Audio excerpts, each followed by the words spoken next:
falling in love with you. I shouldn't be so crazy. She was described by her boss as a nervous $35 a week blonde doing a pathetic hula at her opening night at the Old Royal Hawaiian on Bush Street. That'll never get her any place in show business. Thanks. But he would never have thought that this young girl would be a Hollywood star. Today in Celebrities from the Past, Carole Landis. Landis was born on January 1, 1919, in Fairchild, Wisconsin, the youngest of 5 children of Clara, a Polish farmer's daughter, and Norwegian-American Alfred Ridste, a drifting railroad mechanic who abandoned the family after Landis's birth. In 1923, Landis's family moved to San Bernardino, California, where her mother worked menial jobs to support the family. At the age of 15, Landis dropped out of San Bernardino High School and set forth on a career path to show business. She started out as a hula dancer in a San Francisco nightclub. She bleached her hair blonde and changed her name to Carole Landis after her favorite actress, Carole Lombard. After saving $100, she moved to Hollywood. Landis made her film debut as an extra in the 1937 film A Star is Born. She also appeared in various horse operas. She posed for hundreds of cheesecake photographs. She continued appearing in bit parts until 1940, when Hal Roach cast her as a cave girl in 1 Million B.C. The movie was a sensation and turned Landis into a star. A press agent nicknamed her the Pink Girl. Landis appeared in a string of successful films in the early 1940s, usually as the second female lead. In a time when the singing of many actresses was dubbed in, Landis's own voice was considered good enough and was used in her few musical roles. She began a relationship with Daryl F. Zanuck.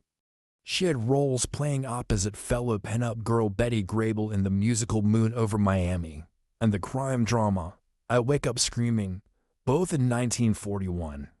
When Landis ended her relationship with Zanuck, her career suffered and she was assigned roles in B-movies. In 1942, she toured with comedian Martha Raye, dancer Mitzi Mayfair, and actress Kay Francis with the USO Troop in England and North Africa. 2 years later, she entertained soldiers in the South Pacific with Jack Benny.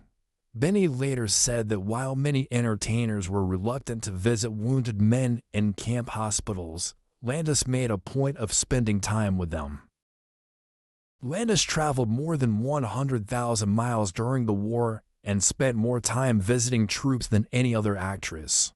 She became a popular pinup with servicemen during World War II. Landis was married 4 times and had no children. She was unable to conceive, which was caused by endometriosis. In January 1934, 15-year-old Landis married her first husband, 19-year-old Irving Wheeler. Her mother had the marriage annulled in February 1934. Landis persuaded her father, Alfred Ridste, who had left the family shortly after Landis was born and who, by coincidence, lived near the family in San Bernardino, to allow her to remarry Wheeler.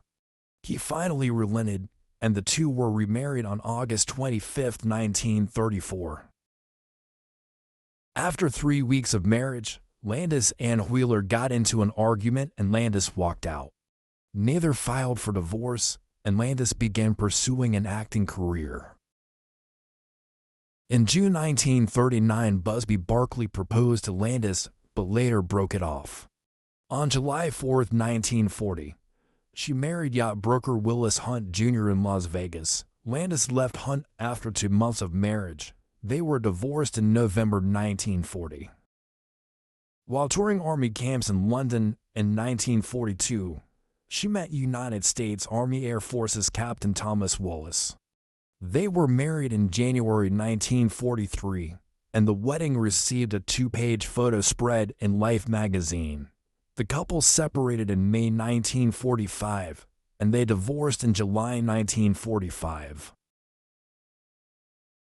On December 8, 1945, Landis married Broadway producer W. Horace Schmidlup. They separated in 1947, and Landis filed for divorce in May 1948, charging Schmidlup with extreme mental cruelty.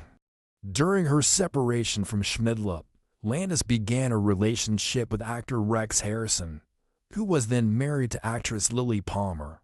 The affair became an open secret in Hollywood. Landis was reportedly crushed when Harrison refused to divorce his wife for her.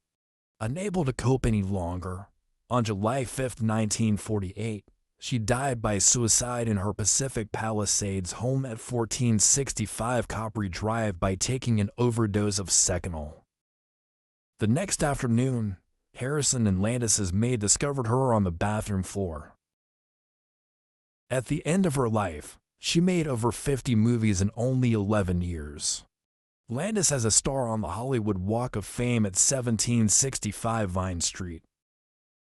Thanks for watching, and hit the notification bell to be informed about our next video of celebrities from the past with our next actress, Carole Landis.